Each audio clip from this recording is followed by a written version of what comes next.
Welcome to Designer Discussions with Jason, Maria, and Miriam. Today, Jason's going to talk to us about how to maximize your website for conversions. Welcome to the Designer Discussions podcast with Jason, Miriam, and Maria, where we talk about marketing, PR, and business advice for design professionals. this is a topic that we're often asked about is website, because if you've heard me on any of the podcasts talk about marketing, the first thing I say you always got to have is a website. And I always use the example of a client we had years ago that ran everything out of their social media channel. They would send all of their clients or all of their prospects to their Facebook business profile to show all of their work and do everything. They started to run ads and they ran ads the wrong way, and their Facebook profile got shut down for a couple months. And they were in a panic because that's where they sent everybody to. So I often use that as an example to say your website is your hub. That's where you need to start. That's where you need to send all of your traffic. So making sure that you have a website and your website is up to date is vital. And that's what we find a lot of design and remodeling companies do not have is they have a website, but it's years old. It's 5 to 6 years old. And if you're an operable business, you have done projects within the last few years that should be on your website. And when we talk about your ideal client, oftentimes you are working on projects that are more relevant than what's on your website that they need to see.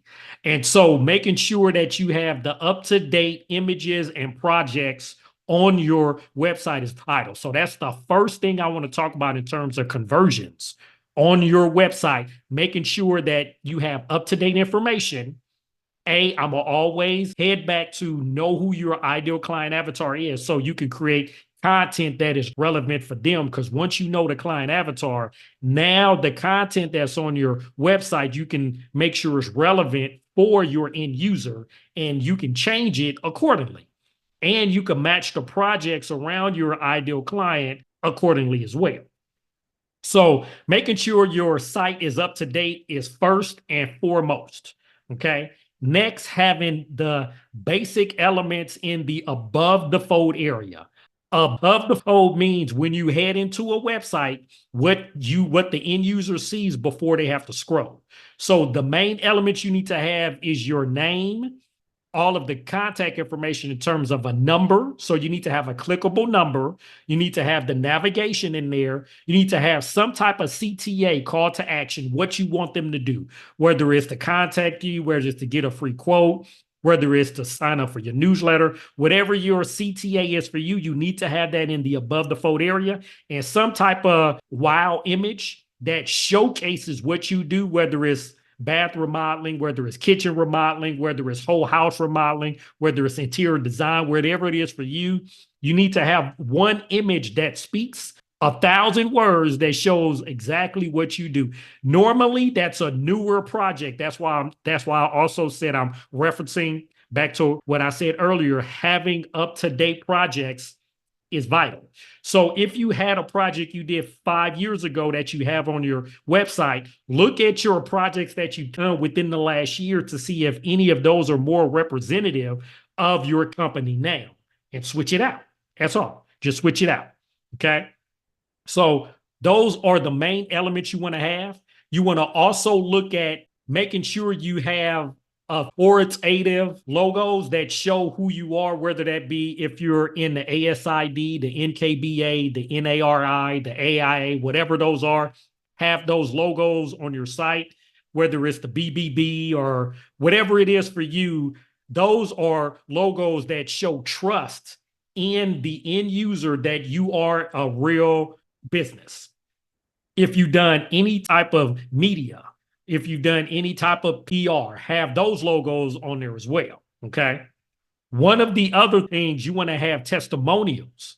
So if you can link your site to a live link, whether it be Google, Yahoo, whether it be Houzz, where they actually have the actual testimonials, you want to link that so the end user knows that what they're reading is authentic. We know that you can write anything on your website, but if you could link to the actual testimonial, that's best, because now they know they're reading something that's authentic. And if they click on it and they see it takes them to a live review, now they have more trust that anything else you have written on your website is real and it's authentic. And that gives you trust in the end user. You want to ensure that you have CTAs, call to actions, throughout your website. Okay, there are a number of websites that we work on that do not have a CTA. You got to tell people what you want them to do. Okay, whether, like I said, whether that's to reach out to you through your contact page, join your newsletter, whatever it is, make sure throughout every page you have some type of CTA. And if you do not have one on a certain page, have the page go to your contact page, where usually that's where you want them to go to either reach out to you for contact, to let them know about a project that they want you to work on, and also making sure in the header that you have a clickable number, because over 80% of search now starts on a mobile device. So if they are looking at you and they see what they like, you always have that number at the top that they can click on and call you.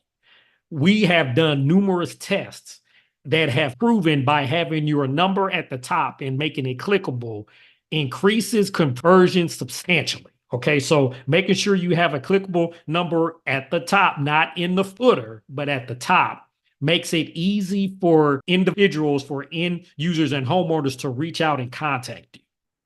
If you are open to it and you can do a video, having the video on your site, this will help differentiate you from others in your area, because oftentimes a lot of design and remodeling business owners are hesitant to do video. But if you're not, if you can do a video that showcases who your company is, that will help you stand out. It does not need to be a long video, no more than 2 minutes long, but the elements of that video, you need to have who you are, the history of the company, what's your unique value proposition, what are your values, what differentiates you from everybody else in your local area, and then having some type of CTA, call action.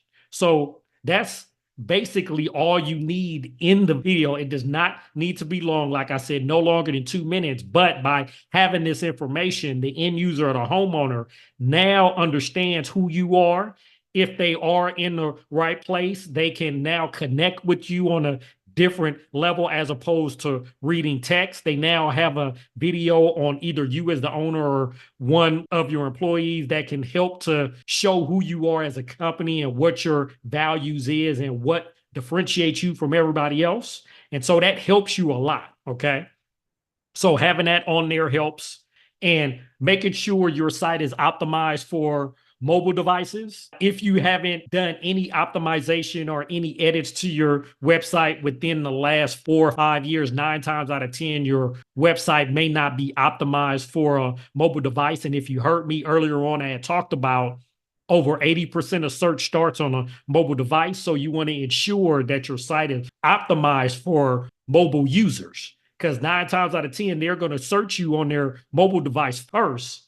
And you want to have all this information, but you want to make sure all of your best information is shown more so on a mobile device than a desktop, because that's where the search will start.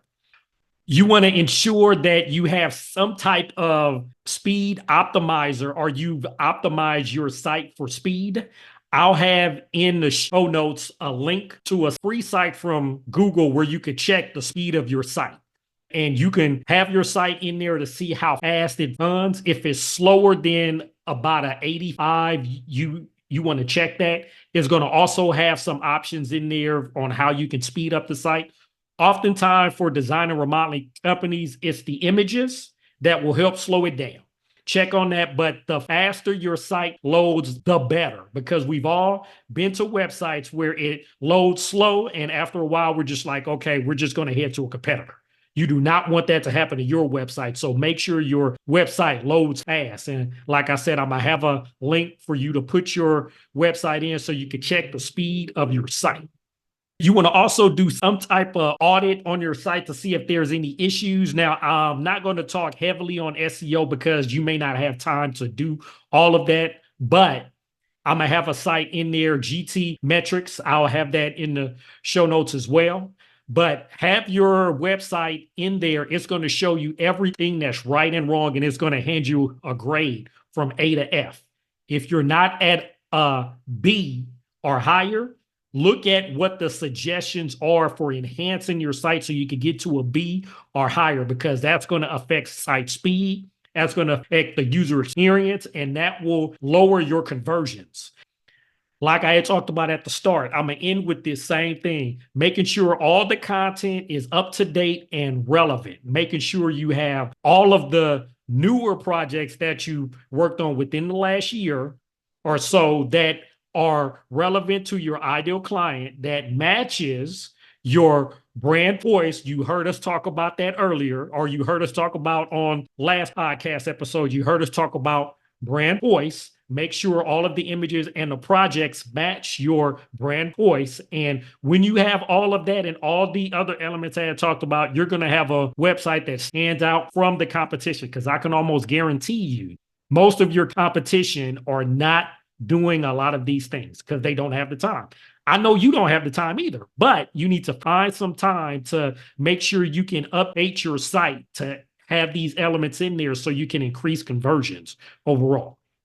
If any of this information is over your head, we are talking about all of this information this month in the Academy. So click on the link below and learn more about the Academy, because we're actually talking about how to optimize your site for conversions, and we're helping you, walking you through the elements you need to know to help you in this. So hopefully this is helpful. Like I say, look at the show notes for all of the links that I talked about in here, and we hope to hear and see you all here in 2 weeks on Designer Discussions.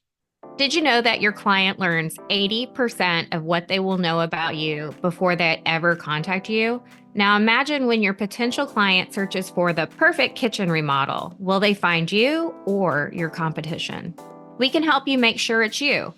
Our Designer Discussions Academy membership with your favorite podcast hosts provide weekly steps to simplify your marketing and boost your business. Sign up at designerdiscussions.com or follow the link in the show notes. We hope you've enjoyed this episode of Designer Discussions and all of the helpful information.